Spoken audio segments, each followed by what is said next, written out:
ที่รัสเซียเนี่ยมีโบสถ์แห่งหยดเลือดด้วยค่ะสวัสดีค่ะวิจัยชาแนลพอยต์วิวค่ะโอ้โหฟังแค่ชื่อโบสถ์แห่งหยดเลือดเนี่ยนะเชื่อว่าหลายคนก็รู้สึกแล้วว่าทำไมถึงน่ากลัวขนาดนี้ภาพในหัวนี่ไปไกลเลยจะต้องเป็นแบบว่าโบสถ์มืดเป็นโบสถ์สายดาร์กข้างในมีรอยเลือดมีมือแปะลากลงมาโอ้โหทั้งหยดเลือดทั้งรัสเซียผสมกันจินตนาการในหัวเราที่ดูหนังฮอลลีวูดมาเยอะๆเนี่ยต้องไปไกลมากๆเลยใช่ไหมคะแต่จริงๆแล้ววิวบอกทุกคนเลยว่าไม่ใช่ค่ะถ้าเราก้าวเข้าไปในโบสถ์แห่งหยดเลือดจริงๆเนี่ยนะรับรองว่าตะลึงเลยเพราะนี่คือหนึ่งในโบสถ์ที่วิวชอบที่สุดที่รัสเซียเลยนี่คือโบสถ์ที่สวยมากๆอลังการมากๆนะคะว่าแต่เจ้าโบสถ์เนี้ยทำไมชื่อถึงสยองขนาดนี้มันได้ชื่อมาจากไหนแล้วทำไมถึงต้องสร้างสวยขนาดนั้นขัดกับชื่อขนาดนั้นด้วยบอกเลยว่าที่มาที่ไปของโบสถ์นี้ไม่ธรรมดาและมันส่งผลกระทบหนักมากถึงขนาดที่แบบมีการปฏิวัติรัสเซียมีการล้มล้างราชวงศ์โรมานอฟเลยค่ะวันนี้วิวเก็บรวบรวมเอาเรื่องนี้มาเล่าให้ฟังแล้วค่ะถ้าพร้อมจะฟังเรื่องราวที่ทั้งสนุกและได้สาระแล้วก็ไปฟังกันเลยค่ะทำไมวิวถึงอยากชวนทุกคนไปเที่ยวรัสเซียกับ Point View on Tour ภาพของรัสเซียที่เราคุ้นกันจากสื่อหลักเนี่ยส่วนใหญ่มันจะมาจากทางอเมริกาค่ะและเราก็รู้กันในประวัติศาสตร์ว่าอเมริกากับรัสเซียเนี่ยเขาไม่ถูกกันใช่ไหมดังนั้นที่ผ่านมาเราฟังความข้างเดียวกันมาแทบจะตลอดก่อนที่วิวจะไปรัสเซียเนี่ยนะบอกเลยว่าวิวกลัวค่ะแต่ว่าเนื่องจากรัสเซียเป็นประเทศที่ประวัติศาสตร์แน่นมากมีสถาปัตยกรรมสวยๆมากมายวิวก็เลยตัดสินใจว่าไปสักครั้งหนึ่งไปให้รู้ปรากฏว่าไปจริงปุ๊บโอ้โหยังไม่ทันได้กลับจากรัสเซียเลยนะวิวอยากไปรัสเซียอีกรอบแล้วเพราะนี่คือประเทศที่นอกจากจะสวยตะลึงตาแตกมากกว่าที่คิดเอาไว้นะคะประเทศนี้ยังเป็นประเทศที่เรียบร้อยมากๆสะอาดมากๆมีอะไรหลายต่อหลายอย่างที่ทำให้เรารู้เลยว่าประเทศมหาอำนาจเนี่ยเป็นยังไงประเทศที่ทันสมัยประเทศที่มีเทคโนโลยีระดับชั้นนำของโลกแล้วไม่ใช่เพิ่งจะมีแบบปี2ปีนี้แต่มีมาตั้งแต่สมัยสงครามเย็นนี่คือประเทศที่มีโครงการอวกาศมาฟัดกับนาซาได้เลยนะดังนั้นที่นั่นเนี่ยนะคะมันจะมีอะไรที่ทำให้เราได้ว้าวที่เราได้ตะลึงและยังไม่พอเขาเป็นประเทศที่แบบทำการเกษตรด้วยวัตถุดิบในประเทศเขาเลยเป็นวัตถุดิบที่ดีมากๆเวลาที่ไปกินอาหารรัสเซียที่รัสเซียเนี่ยวิวบอกเลยว่ามันอร่อยมากทุกคนผักคือสดผักที่วิวเป็นคนไม่ค่อยกินผักเนี่ยยังรู้สึกว่าอร่อยเลยแล้วยิ่งพวกขนมต่างๆนะแบบโอ้โหทั้งนมทั้งเนยเขาแบบมันหอมมันอร่อยคือมีขนมหลายร้านมากๆในรัสเซียที่วิวกล้าพูดเต็มปากเลยนะคะว่านี่คือขนมร้านที่แบบอร่อยที่สุดในชีวิตที่วิวเคยกินสำหรับขนมประเภทนี้แล้ววิวเชื่อว่าถ้าใครได้ไปสัมผัสรัสเซียแบบที่วิวได้ไปสัมผัสนะภาพลักษณ์รัสเซียในหัวเนี่ยจะเปลี่ยนไปและมันจะทำให้เราได้รู้ว่าอย่าเพิ่งไปตัดสินอะไรแค่เพราะว่าสื่อบอกว่าแบบนั้นนะคะส่วนใครอยากจะไปสัมผัสรัสเซียแบบที่ทั้งสนุกและได้สาระมีคนเล่าให้ฟังแบบละเอียดแบบนี้เอาแบบณสถานที่จริงเลยแถมยังกินหรูอยู่ดีร้านที่อร่อยทั้งหลายเดี๋ยววิวพาไปหมดโรงแรมที่พักนี่พักอย่างดีในระดับที่ใช้ต้อนรับผู้นำประเทศส่วนสถานที่ท่องเที่ยวไม่ต้องพูดถึงเดี๋ยววิวยืนเล่าให้ฟังแต่ละที่เลยเนี่ยนะคะก็สามารถเดินทางไปรัสเซียกับ Point View on Tour ได้ค่ะเดี๋ยววิวพาไปเองไปด้วยตั้งแต่ต้นจนจบคลิปเลยนะคะทริปนี้เราเดินทางกันในช่วงที่อากาศเย็นสบายช่วงต้นเดือนพฤษภาคมค่ะใครสนใจสามารถหาข้อมูลเพิ่มเติมได้ที่ www.pointviewontour.com ค่ะรีบติดต่อเข้ามานะคะช้าหมดอดแน่ๆค่ะเมื่อกี้เนี่ยนะคะวิวพูดชื่อโบสถ์นี้เป็นภาษาไทยว่าโบสถ์แห่งหยดเลือดโบสถ์แห่งหยดเลือดแต่จริงๆแล้วเนี่ยถ้าเรียกเป็นภาษาอังกฤษนะคะโบสถ์นี้จะชื่อว่า Spillblood Church ค่ะก็คือโบสถ์หยดเลือดแบบเลือดกระจัดกระจายเป็นหยดนี่แหละแต่นั่นน่ะเป็นชื่อเล่นของโบสถ์แห่งนี้นะคะเป็นชื่อที่ทำให้คนเรียกง่ายๆค่ะจริงๆแล้วโบสถ์แห่งหยดเลือดเนี่ยนะคะมีชื่อเต็มๆว่า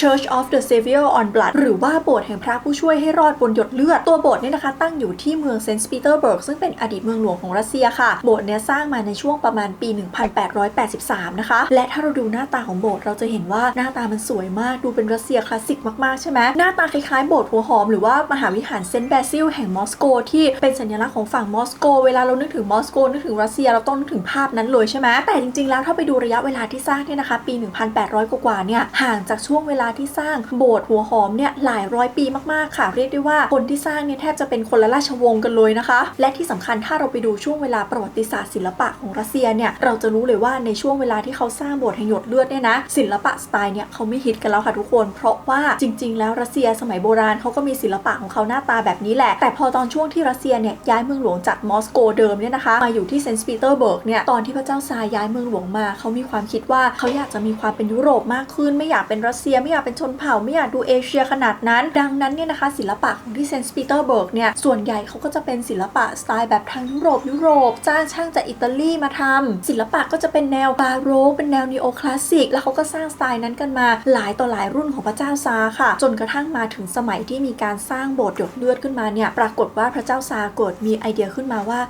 ที่ผ่านมาเนี่ยนะสร้างมาแต่แบบดูยุโรปไม่อ่ะฉันกลับไปหาศิลปะรัสเซียแบบดั้งเดิมดีกว่าให้เห็นไปเลยว่าเราไม่ต้องเป็นยุโรปขนาดนั้นก็ได้ความเป็นรัสเซียของเรานี่ก็ยิ่งใหญ่ดังนั้นเขาก็เลยกลับไปสร้างโบสถ์หน้าตาเหมือนรัสเซียแบบคลาสสิกแบบนี้นี่แหละค่ะแล้วถ้าเข้าไปด้านในโบสถ์หยดเลือดเนี่ยนะคะภาพที่แบบเราคิดว่าจะเป็นมืดเป็นเ ลือดหายไปเลยนะเพราะว่าข้างในสวยกว่าข้างนอกอีกค่ะเนื่องจากข้างในเนี่ยเขาประดับตกแต่งด้วยโมเสกแบบละเอียดยิบเลยนะคะทำเป็นรูปคือที่เราเห็นสีทั้งหมดเนี่ยไม่ใช่ว่าเขาทาสีเอานะมันคือการที่เขาตัดกระเบื้องตัดหินเป็นชิ้นเล็กๆเนี่ยนะคะแล้วก็เอามาแปะเป็นศิลปะแบบไปเซนไทค่ะทุกคนคือสวยมากเห็นแล้วอึ้งเห็นแล้วตะลึงไปเลยที่เขาต้องทำแบบนี้ก็เพราะว่าเขาพยายามจะลอกเลียนแบบจากโบสถ์หัวหอมหรือว่าเซนต์แบซิลที่มอสโกนั่นแหละแต่ว่าที่มอสโกมันอยู่ไกลทะเลนะคะดังนั้นมันไม่ค่อยมีความชื้นอะไรยังไงดังนั้นเขาเพ้นได้เขาสามารถระบายสีได้พอมาอยู่เซนต์ปีเตอร์เบิร์กพยายามจะทำศิลปะแบบมอสโกมันไม่ได้ไงอากาศมันชื้นเขาก็เลยบอกว่าได้งั้นฉันอัปเกรดมันก็เลยออกมาเป็นโมเสกแบบที่เห็นแล้วก็คืออลังการงานสร้างขนาดนี้นี่แหละค่ะคำถามก็คือตัวโบสถ์ก็สวยขนาดนี้ข้างในก็อลังการขนาดนี้ทำไมจะต้องไปเรียกชื่อเขาว่าหยดเลือดด้วยล่ะสาเหตุที่มาที่ไปของชื่อโบสถ์นี้เนี่ยนะคะไม่ใช่เพราะว่ารูปลักษณ์ภายนอกหรือว่ารูปลักษณ์ที่เราเห็นปัจจุบันค่ะแต่มันมาจากสาเหตุที่เขาเริ่มสร้างโบสถ์หลังนี้ต่างหากเหตุการณ์นั้นเนี่ยนะคะก็คือเหตุการณ์โศกนาฏกรรมรอบสังหารซาร์อเล็กซานเดอร์ที่2ค่ะย้ำอีกครั้งฟังดีๆนะทุกคนซาร์อเล็กซานเดอร์ที่2ไม่ใช่นิโคลัสที่2นะคะนิโคลัสที่2คือคนที่เราคุ้นกันว่าเป็นซาร์องค์สุดท้ายของรัสเซียอเล็กซานเดอร์ที่2นี่เป็นปู่ของซาร์นิโคลัสที่2อีกทีนึงนะซาร์อเล็กซานเดอร์ที่2เนี่ยนะคะเกิดในปี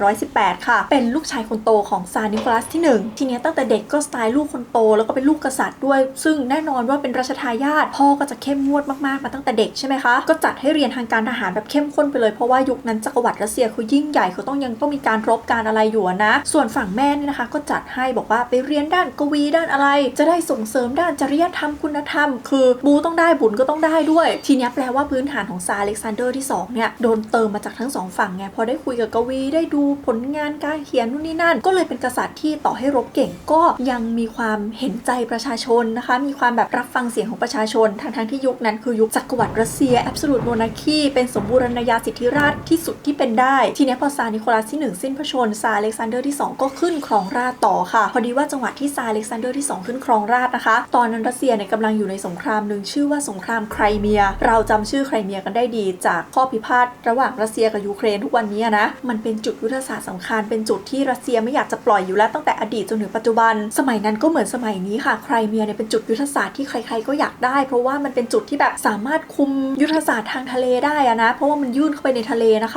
ดังนั้นตอนนั้นเนี่ยทุกคนก็คือขัดแย้งกันเยอะมากตรงไครเมียไม่ว่าจะเป็นจักรวรรดิรัสเซียจักรวรรดิออตโตมันจักรวรรดิอังกฤษรวมถึงฝรั่งเศสทุกคนก็มารุมมาตุ้มกันอยู่ตรงไครเมียนะคะโดยคู่สงครามหลักตอนนั้นเนี่ยก็คือระหว่างจักรวรรดิรัสเซียกับจักรวรรดิออตโตมันแย่งไครเมียกันในขณะที่อังกฤษกับฝรั่งเศสเนี่ยก็แอบหนุนฝั่งออตโตมันเพราะว่ากลัวไงว่าถ้าสมมติว่ารัสเซียเนี่ยได้ไครเมียไปอีกเดี๋ยวอำนาจมันจะแบบเยอะเกินไปต้องมีการรักษาสมดุลในยุโรปกันนิดนึงทีนี้ในสงครามครั้งนี้จริงๆเป็นสงครามสำคัญของยุโรปเลยนะคะก็เป็นสงครามที่มีการเอาเทคโนโลยีใหม่ๆหลายอย่างเข้ามาใช้ไม่ว่าจะเป็นการส่งโทรเลขการใช้กระสุนระเบิดทางทะเลการใช้เส้นทางรถไฟขนย้ายอุปกรณ์ต่างๆและในสงครามครั้งนี้จริงๆมีคนหนึ่งของโลกที่ชื่อดังมากๆปรากฏตัวด้วยก็คือนางพยาบาลฟลอเรนซ์ไนติงเกลนะคะก็สร้างชื่อมาจากสงครามครั้งนี้นี่แหละใดๆก็ตามเรื่องไนติงเกลไม่ได้เกี่ยวกับเราวันนี้เรื่องที่น่าสนใจก็คือรัสเซียตอนนั้นพอไปปะทะกับจักรวรรดิออตโตมันไปเจอกับยุโรปอื่นๆก็รู้สึกตัวว่าเฮ้ยทำไมเทคโนโลยีต่างๆเรามันล้าหลังกว่าชาวบ้านล่ะยิ่งรบไปก็ยิ่งแย่เงินในท้องพระคลังก็ยิ่งน้อยลงดังนั้นในปี1856เนี่ยนะคะจักรวรรดิรัสเซียจำเป็นจะต้องยอมเซ็นสนธิสัญญาสงบศึกแล้วก็แบบยอมรับความพ่ายแพ้ไปซึ่งไอ้พวกเหตุการณ์เหล่านี้ซาร์อเล็กซานเดอร์ที่2เขาก็รับรู้ค่ะดังนั้นพอเขาขึ้นครองราชย์เนี่ยเขาก็รู้สึกว่าไม่ได้ฉันต้องปรับปรุงรัสเซียฉันจะปล่อยให้รัสเซียเป็นแบบนี้ไม่ได้เขาก็เลยมุ่งมั่นในการปฏิวัติบ้านเมืองแบบจริงจังเลยนะคะไม่ว่าจะเป็นการปรับปรุงการคมนาคมจากเดิมที่แบบมีทางรถไฟเชื่อมมอสโกกับเซนต์ปีเตอร์เบิร์กเขาก็บอกแค่นี้ไม่ได้ต้องกระจายทางรถไฟไปให้ทั่วๆมันจะได้มีการขนส่งมีการกระจายความเจริญไปทั่วประเทศใครไม่เห็นภาพนะว่าเขาขยายแบบทางรถไฟขนาดไหนตอนที่ซาร์อเล็กซานเดอร์ที่2ขึ้นครองราชย์เนี่ยนะทางรถไฟในรัสเซียเนี่ยยาวแค่965กิโลเมตรนะคะคือง่ายๆสั้นกว่าทางรถไฟสายกรุงเทพไปจรดภาคใต้สุดของไทยอีกอะแต่รัสเซียคือใหญ่กว่าไทยกี่เท่าอย่าลืมนะคะเพราะว่ารัสเซียนี่สุด2ฝั่งนี่คือกว้างประมาณ 8,000 กิโลเมตรนะดังนั้นเนี่ยซาร์อเล็กซานเดอร์ที่2ก็ต้องรีบขยายทางรถไฟและในสมัยนั้นเนี่ยขยายทางรถไฟไปจนกระทั่งทางรถไฟรัสเซียยาวรวมกัน 22,525 กิโลเมตรคือขยายกี่เท่าคิดดูว่านำความเจริญมาขนาดไหนอย่างที่2เลยคือซาร์อเล็กซานเดอร์ที่2เนี่ยเลิกทาสคือในสมัยก่อนรัสเซียเขาจะมีทาสติดที่ดินที่เรียกว่าเซิร์ฟซาร์อเล็กซานเดอร์ที่2ก็เลิกทาสเลยเพราะว่าจะได้กระตุ้นเศรษฐกิจพวกทาสเนี่ยจะได้เข้ามาอยู่ในระบบเศรษฐกิจมีการรับเงินมีการใช้จ่ายมีการอะไรเศรษฐกิจรัสเซียจะได้ดีขึ้นตอนนั้นก็คือมีทาสเยอะมากในรัสเซียที่หลุดออกมาเป็นอิสระเข้าสู่ระบบเศรษฐกิจส่วนเจ้าของทาสเนี่ยทาง รัฐบาลของรัสเซียก็จ่ายเงินชดเชยไปเป็นรายปีนะคะแต่ว่าเรื่องการเลิกทาสคราวนั้นน่ะมันไม่ได้เป็นผลดี 100% เหมือนที่คิดเอาไว้คือมันอาจจะใช้ระยะเวลานานในการเป็นผลดีนะผลระยะสั้นที่เกิดตอนนั้นนะคะก็คือ1เลยเงินที่ต้องไปอุดหนุนเจ้าของทาสเนี่ยใช้เยอะต้องอุดหนุนไปเท่าไหร่นึกดูสิว่าปล่อยทาสไปกี่คนแล้วตัวทาสที่หลุดออกมาเนี่ยเขาก็ต้องหาเงินเพื่อไปซื้อที่เป็นเจ้าของที่ตัวเองใช่ไหมแต่เจ้าของที่เดิมซึ่งเคยเป็นเจ้าของทาสก็ขึ้นราคาที่กระจุยกระจายแทนที่ทาสจะแบบว่าสบายแบบโอ้ยฉันเป็นอิสระแล้วก็กลายเป็นว่าใช้ชีวิตลำบากกว่าเดิมเงินก็ไม่มีอะไรก็ไม่มีคนที่จะเลี้ยงดูก็ไม่มีแล้วก็เลยกลายเป็นเปิดช่องให้แบบนายทุนกดขี่คนที่เคยเป็นทาสมากกว่าเดิมนะคะซึ่งเดี๋ยวเราจะเห็นผลจากข้อเนี้ยในทีหลังแต่ตอนเนี้ยไปที่ข้อถัดไปก่อนข้อถัดไปสิ่งที่ซาร์อเล็กซานเดอร์ที่2ทำก็คือการปรับปรุงระบบบริหารมีการเอาระบบศาลแบบฝรั่งเศสมาใช้กับรัสเซียมีการเลือกตั้งท้องถิ่นมีการให้ปกครองตัวเองตามหมู่บ้านนี่ก็ควรจะความเป็นอยู่ดีขึ้นเนาะเพราะว่าได้ทั้งการศึกษาด้านสุขอนามัยแล้วก็สาธารณสุขด้วยนะคะและข้อสุดท้ายก็คือมีระบบเกณฑ์ทหารเกิดขึ้นค่ะคือผู้ชายรัสเซียทุกคนไม่ว่ายากดีมีจนอะไรยังไงต้องเข้ารับการฝึกเป็นทหารค่ะซึ่งการปฏิรูปของพระเจ้าซาร์อเล็กซานเดอร์ที่2เนี่ยก็ทำให้รัสเซียเนี่ยพัฒนาไปจริงๆนะคะแต่พัฒนาไปอย่างช้าๆค่อยๆเป็นค่อยๆไปค่อยๆเป็นสุดๆเลยเพราะว่าระบบโบราณมันยังฝังรากลึกกับสังคมไงอย่างเรื่องทาสที่วิวบอกเนี่ยก็เป็นปัญหาหนึ่งนะแล้วตอนเลิกทาสใหม่ๆก็จะมีพวกอดีตทาสมีพวกชาวนาเนี่ยพยายามจับกลุ่มรวมตัวกันเพื่อต่อต้านเจ้าของที่ดินบอกว่าเธออย่ามากดขี่ฉันแบบนี้แต่ถามว่าฝั่งเจ้าของที่ดินแคร์ไหมอ๋อไม่เธอเรียกร้องมาฉันก็จัดการโจมตีกับแรงๆบ้างอะไรบ้างพอโจมตีทีกลุ่มชาวนาที่เรียกร้องก็หายไปทีแล้วพออีกสักพักพวกกลุ่มชาวนามีปัญหาก็ลุกขึ้นมาใหม่รอบนึงนะคะซึ่งอันนี้เดี๋ยวเราจะเห็นทีหลังว่ามันทำให้กลุ่มชาวบ้านมีความฝังใจอยู่ประมาณว่าระบบที่ชนชั้นปกครองหรือชนชั้นเจ้าของที่ดินมันกดขี่พวกเราเนี่ยมันทำให้ชีวิตพวกเราลำบากสักวันนึงนะฉันจะลุกขึ้นมาจะปฏิวัติจะล้มระบบนี้ให้ได้เนี่ยมันเป็นแนวคิดพื้นฐานที่ทำให้เกิดการปฏิวัติรัสเซียในอนาคตทุกคนและพร้อมๆกันนั่นเองนะคะพวกลูกชาวนาเนี่ยก็เติบโตขึ้นมาโดยที่ได้รับการศึกษาแล้วไงพอได้รับการศึกษาปุ๊บก็เริ่มคิดจินตนาการอะไรต่างๆก็แอบเคลื่อนไหวต่อต้านจักรวรรดิคือเขามองว่าจักรวรรดิเนี่ยผูกพันกับเจ้าของที่ดินก็คือพวกขุนนางทั้งหลายเป็นพวกอะไรต่างๆมันผูกพันกับระบอบซาร์นี่แหละคือตัวที่ทำให้ชีวิตเขาลำบากและในกลุ่มพวกนี้ทั้งหลายเนี่ยนะคะกลุ่มที่มีชื่อเสียงที่สุดเนี่ยชื่อว่า People's Will แปลประมาณว่าแบบเจตจำนงของประชาชนอย่างเงี้ยกลุ่มนี้มีชื่อเสียงเพราะว่าต่างกับคนอื่นคือเขาพร้อมที่จะใช้ความรุนแรงในการจัดการเพราะเขามองว่าถ้าเขาโจมตีแล้วโจมตีตรงเป้าหมายเนี่ยมันก็จะทำให้เขาได้สิ่งที่เขาต้องการมานะคะและกลุ่มนี้เองค่ะก็คือกลุ่มที่ลอบลงพระชนม์ซาร์อเล็กซานเดอร์ที่2จนเป็นที่มาของ Spilbard Church หรือว่าโบสถ์หยดเลือดนะคะซึ่งการลอบสังหารซาร์อเล็กซานเดอร์ที่2เนี่ยไม่ได้เกิดครั้งเดียวด้วยนะแต่เกิดแบบอย่างน้อย5ครั้งด้วยกันค่ะการลอบสังหารครั้งแรกเนี่ยนะคะเกิดขึ้นในปี1866ค่ะตอนนั้นพระองค์เนี่ยกำลังเสด็จไปพบปะประชาชนอยู่ปรากฏว่ามีคนเนี่ยแอบมาลอบตั้งใจจะยิงพระองค์นะคะแต่ในขณะที่ยิงเนี่ยดันมีคนไปชนไหล่มือปืนค่ะปึ๊บพระองค์ก็เลยรอดนะคะคนร้ายก็อาจถูกจับแล้วก็ถูกประหารไป1 ปีผ่านไปปี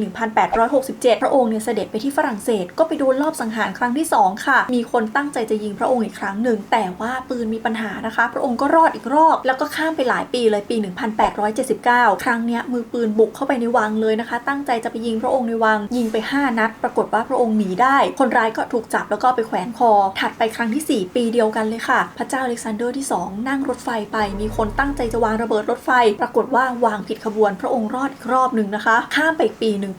1880รอบเนี้ยคนร้ายตั้งใจเอาจริงมากตั้งใจจะวางระเบิดในวังเลยใช้ระเบิดเยอะด้วยกะว่าคนเดียวไม่ได้ต้องเก็บทั้งครอบครัวเลยซึ่งรอบนั้นเนี่ยวางแผนจริงจังมากนะให้คนในวังทำงานเป็นสายค่อยๆเอาระเบิดเข้าไปทีละนิดไปสะสมเอาไว้ใต้ห้องอาหารเย็นนะคะแล้วก็กะว่าตอนที่กินอาหารเย็นอยู่เนี่ยน่าจะกินเป็นครอบครัวใช่ไหมแล้วรัสเซียกินข้าวนานมากทุกคนค่อยๆเสิร์ฟทีละคอร์สอยู่แล้วก็ให้ระเบิดเนี่ยทำงานตอนนั้นแหละจะได้แบบเก็บทั้งครอบครัวเลยนะคะปรากฏพระเจ้าอเล็กซานเดอร์ที่2รอดอีกรอบนะคะเพราะว่าไปกินข้าวเย็นช้าแต่ว่ารอบนั้นเนี่ยก็ทำคนตายไปแบบ11คนแล้วก็มีคนเจ็บอีก30คนเลยนะคะหลังจากการลอบสังหารหลายต่อหลายครั้งนะคะพระองค์ก็เริ่มรู้สึกปลงชีวิตนิดๆก็เริ่มรู้สึกว่าอนาคตของรัสเซียจะเป็นยังไงอนาคตของฉันจะเป็นยังไงคือก็เริ่มป่วยแล้วด้วยแหละก็เลยมองว่า1เลยคือฉันต้องมองเรื่องทายาทกับ2เลยคือหรือว่าจะพระราชทานรัฐธรรมนูญให้กับรัสเซียเลยดีซึ่งอย่าลืมว่าตอนนั้นคือปีแบบ1880ทุกคนนานมากแล้วนะคะในขณะที่รัสเซียกว่าจะได้รัฐธรรมนูญจริงๆเนี่ยนะข้ามมา1981เลยอะคือ100ปีก่อนที่รัสเซียจะได้รัฐธรรมนูญจริงๆพระเจ้าอเล็กซานเดอร์ที่2เริ่มคิดละปรากฏว่ายังไม่ทันได้ทำยังไม่ทันได้อะไรค่ะข้ามมาปี1881วันที่1มีนาคมวันนั้นเป็นวันอาทิตย์ซึ่งอันนี้คือนับตามปฏิทินแบบเก่านะคะเพราะว่ารัสเซียเนี่ยใช้ปฏิทินคนละฉบับกับปฏิทินสากลนะเพิ่งจะมาเปลี่ยนได้ไม่นานนี้นะคะถ้าเป็นปัจจุบันจะนับว่าตรงกับวันที่13มีนาคมค่ะวันนั้นเนี่ยเป็นวันอาทิตย์ใช่ไหมพระองค์ก็เหมือนกับศาสนิกชนที่ดีทั้งหลายค่ะวันอาทิตย์ก็ต้องไปโบสถ์เพราะว่ารัสเซียนี่คือเคร่ง ศาสนาเลยเนาะพระองค์ก็กำลังเสด็จไปโบสถ์อยู่ปรากฏว่าวันนั้นเป็นวันที่คนเนี่ยตั้งใจจะลอบสังหารพระองค์อีกรอบหนึ่งแล้วรอบนี้คือวางแผนจริงจังมากคนร้ายเนี่ยร่วมการปฏิบัติการทั้งหมด3คนเตรียมตัวอยู่รอบๆเส้นทางเสด็จเพราะว่าพระองค์เนี่ยจะต้องนั่งรถม้ากันกระสนไปที่โบสถ์แล้วหลังจากไปโบสถ์พระองค์ก็จะไปเยี่ยมทหารตามพิธีการทางการทหารนะคะตอนขาไปโบสถ์เนี่ยไม่มีอะไรเกิดขึ้นค่ะขากลับกำลังออกมาละกำลังจะไปเยี่ยมทหารเปลี่ยนใจกระทันหันไม่ไปเยี่ยมทหารละไปเยี่ยมลูกพี่ลูกน้องตัวเองดีกว่าคือเปลี่ยนใจกระทันหันมากแล้วก็เลี้ยวรถไปเลยปรากฏว่าการเปลี่ยนใจกระทันหันรอบนั้นเนี่ยนะคะมันก็ไปกระทบแผนของคนร้ายก็เลยต้องเปลี่ยนแผนเหมือนกันเปลี่ยนเส้นทางเปลี่ยนอะไรเขาบอกว่าตอนแรกคนร้ายเนี่ยก็ไปดักซุ่มอยู่ที่ร้านขนมร้านหนึ่งว่ากันว่ากินอะไรกันแทบไม่ลงเลยเพราะว่าตื่นเต้นว่าแบบฉันกำลังจะปฏิบัติการละทีเนี้ยตอนบ่าย2นะคะรถของพระองค์ก็ผ่านหน้าร้านขนมไปคนร้ายก็เอาเลยสาวคนนึงที่เป็นผู้สมรู้ร่วมคิดเนี่ยก็เอาผ้าเช็ดหน้าไปโบกเป็นสัญลักษณ์ว่าผ่านแล้วจ้ารถผ่านมาแล้วจ้าคนร้ายเนี่ยก็กระจายตัวกันเป็นกลุ่มๆนะคะกลุ่มที่1ก็เคลื่องระเบิดไปที่รถของพระองค์ปึ้งปรากฏว่ารถเนี่ยเป็นรถกันกระสุนดังนั้นพระองค์เนี่ยไม่เป็นอะไรเลยแต่ว่าระเบิดเนี่ยทำให้ทหารประจำตัวของพระองค์เนี่ยตายคาที่ตรงนั้นเลยนะคะพระองค์ก็ลงมาดูทหารแล้วก็ทำท่าไม้กางเขนประมาณว่าขอให้ไปสงบสุขนะขอบคุณพระเจ้าด้วยที่ฉันปลอดภัยโดยที่ไม่ได้รู้เลยว่าคนร้ายมีอีกกลุ่มนึงเตรียมตัวอยู่คนร้ายกลุ่มก็โผล่มาบอกว่าเร็วไปนะที่แกจะขอบคุณพระเจ้าแล้วก็เคลื่องระเบิดอีกลูกนึงมาปึ้งปรากฏว่าพระองค์ออกจากรถม้ากันกระสุนแล้วไงแล้วก็มาดูทหารอยู่ดังนั้นระเบิดลูกเนี้ยกลิ้งไปตรงเท้าพระองค์เลยนะคะระเบิดก็คือทำงานแน่นอนว่าบาดเจ็บสาหัสคือท่อนล่างนี่คือเรียกได้ว่าสาหัสมากแต่พระองค์ยังไม่ได้สิ้นพระชนม์ทันทีทุกคนก็รีบพาพระองค์กลับไปที่วินเทอร์พาเลสเพราะว่าอยู่แถวนั้นแล้วก็จะให้หมอมารักษามาอะไรคือโกยทุกอย่างที่โกยได้กลับเข้าไปนะคะแต่ว่าด้วยเทคโนโลยีสมัยนั้นมันไม่สามารถอยู่แล้วนึกออกไหมดังนั้นสุดท้ายพระองค์ก็เลยสิ้นพระชนม์ที่วังวินเทอร์พาเลสหรือว่าที่ทุกวันนี้เป็นพิพิธภัณฑ์เฮอร์มิตาจค่ะแล้วพอพระองค์สิ้นพระชนม์ไปเนี่ยซาพระองค์ใหม่ก็ต้องขึ้นครองต่อใช่ไหมคะเป็นซาอเล็กซานเดอร์ที่3ซึ่งซาอเล็กซานเดอร์ที่3เนี่ยก็เป็นลูกของพระองค์นี่แหละซาอเล็กซานเดอร์ที่3ก็มองว่านี่เป็นเหตุการณ์เสียเลือดเสียเนื้อก็เลยโปรดให้ครอบบริเวณข้างถนนตรงนั้นนะคะที่เกิดเหตุการณ์ลอบสังหารเนี่ยบอกว่าสร้างโบสถ์ครอบตรงนี้ไว้เลยเพื่อที่ว่าจะได้เป็นอนุสรณ์สถานถึงพระบิดานะคะแล้วก็ตั้งชื่อว่า Spielbach Church หรือว่า Church of the Savior on Blood ที่วิวเล่าไปนี่แหละก็คือโบสถ์หยดเลือดหมายถึงหยดเลือดของพ่อค่ะแล้วด้านในโบสถ์เนี่ยนะต่อให้ก่อสร้างสวยแค่ไหนแต่เราเข้าไปเราจะเห็นซุ้มหนึ่งเป็นซุ้มที่เขาล้อมเอาไว้อย่างดีถ้าก้มลงไปตรงกลางซุ้มจะเห็นเลยว่าเป็นพื้นแบบฟุตบาทนะคะก็คือบริเวณที่เกิดเหตุการณ์ลอบสังหารนี่แหละเขาเว้นที่เอาไว้ให้เห็นว่ามันเกิดขึ้นตรงนี้ซึ่งตัวโบสถ์หยดเลือดเนี่ยเป็นโบสถ์ที่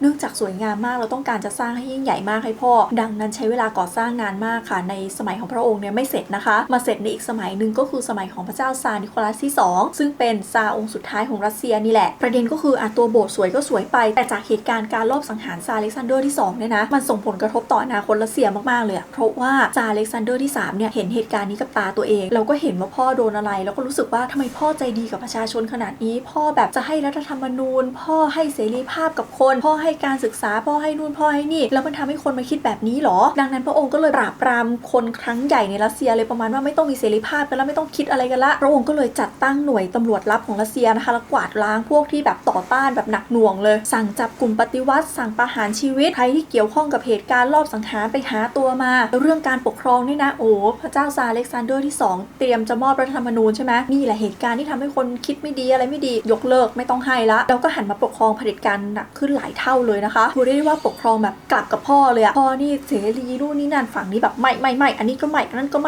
ม่ได้แล้วคือพระองค์ก็จะมีแนวทางการปกครองหลายข้อมากนะซึ่งตรงนี้เขาพูดย่อๆเพื่อความเข้าใจง่ายนะคะก็จะมีตั้งแต่สนับสนุนลัทธิชาตินิยมรัสเซียใส่หลักสำคัญ3ประการในการศึกษาไปเช่นความเชื่อดั้งเดิมคือเน้นศาสนาคริสต์นิกายออร์โธดอกซ์เน้นระบบเผด็จการแล้วก็เน้นชาตินิยมรัสเซียและพระองค์ก็เชื่อมั่นในอุดมการณ์สัญชาติเดียวภาษาเดียวศาสนาเดียวใช้รูปแบบการปกครองเดียวคืออย่าลืมว่ารัสเซียมันใหญ่มากมันมีคนข้างในแบบหลากหลายกลุ่มมีหลายเชื้อชาติมีอะไรพระองค์บอกไม่ทุกคนต้องเหมือนกันบังคับใช้ภาษารัสเซียให้หมดเลยถึงแม้ว่าตอนนั้นเนี่ยในอาณาเขตของรัสเซียจะมีทั้งพวกแบบบางส่วนของเยอรมันบางส่วนของโปแลนด์บางส่วนของฟินแลนด์ซึ่งเขาใช้ภาษาของเขาพระองค์บอกไม่ทุกคนต้องใช้ภาษารัสเซียแล้วพระองค์ก็มองว่าเนี่ยเสรีภาพสื่อนี่แหละนำมาซึ่งความวุ่นวายทำให้คนลุกคือแบบนี้ดังนั้นจำกัดเสรีภาพสื่อด้วยเลยนะคะซึ่งทั้งหมดนี้ที่ทำไปเนี่ยมันก็ยิ่งทำให้กลุ่มที่ไม่พอใจยิ่งไม่พอใจหนักกว่าเดิมแล้วก็นำมาสู่การพยายามลอบสังหารอีกครั้งในวันครบรอบ6 ปีของการลอบสังหารซาร์อเล็กซานเดอร์ที่2เนี่ยก็มีคนทำแผนการว่าจะลอบสังหารซาร์อเล็กซานเดอร์ที่3ค่ะแต่รอบนี้ถูกจับได้กันแบบเป็นขบวนการเลยปรากฏว่าคนที่ถูกจับได้เนี่ยนะถูกประหารชีวิตโดยที่ไม่ได้มีการไต่สวนแล้วก็ประหารชีวิตกันแบบกลางจัตุรัสที่เซนต์ปีเตอร์เบิร์กเลยมันก็เลยจุดความโกรธแค้นให้กับคนจำนวนมากนะคะโดยเฉพาะน้องชายของคนที่โดนประหารคนนึงนะคะคนที่โดนประหารไปเนี่ยก็คืออเล็กซานเดอร์ ปูลยานอฟ น้องชายเขาเนี่ยนะคะชื่อว่าวลาดิเมียร์อิลลิชอุลยานอฟวิวออกเสียงไม่แน่นะแต่ว่าเราไม่ค่อยรู้จักในชื่อนี้หรอกเรารู้จักเขาในอีกชื่อหนึ่งก็คือวลาดิเมียร์เลนินค่ะทุกคนเลนินเป็นน้องชายของคนที่อยู่ในแผนการลอบสังหารซาร์อเล็กซานเดอร์ที่3แล้วโดนประหารชีวิตไปแล้วเหตุการณ์นี้มันก็เลยผลักดันให้เลนินประกาศตัวเป็นแบบลัทธิมาร์กซิสต์แบบแรงกล้าแล้วก็เริ่มไปสมคบคิดกับพวกลัทธิมาร์กซิสต์คนอื่นๆจนในที่สุดนำไปสู่การปฏิวัติรัสเซียนำไปสู่การแบบล้มล้างราชวงศ์โรมานอฟในสมัยของพระเจ้าซาร์นิโคลัสที่2ซึ่งก็เป็นลูกของซาร์อเล็กซานเดอร์ที่3อีกทีนั่นแหละค่ะแถมวิธีการที่เขาใช้เนี่ยก็ไม่ได้อลังฉางเหมือนแต่ก่อนแล้วเพราะเห็นแล้วว่าอลังฉางแล้วพี่โดนประหารชีวิตไงดังนั้นเขาก็ทำเป็นแบบขบวนการใต้ดินกว่าที่ฝั่งโรมานอฟจะรู้ตัวก็คือปรึ้มออกมากลายเป็นการปฏิวัติแล้วค่ะและเหตุการณ์ทั้งหมดเนี่ยมันก็เกี่ยวพันกับโบสถ์หยดเลือดที่สวยงามที่เราสามารถไปเห็นไปเที่ยวได้นี่แหละค่ะและทั้งหมดนี้นะคะก็คือเรื่องราวที่วิวเก็บมาเล่าให้ทุกคนฟังก็หวังว่าทุกคนจะชอบกันค่ะถ้าใครชื่นชอบคลิปนี้นะคะอย่าลืมกดไลค์กำลังใจให้วิวแล้วก็กดแชร์เพื่อชวนเพื่อนๆมาดูด้วยกันค่ะแล้วพบกันใหม่โอกาสหน้านะคะทุกคนบ๊ายบาย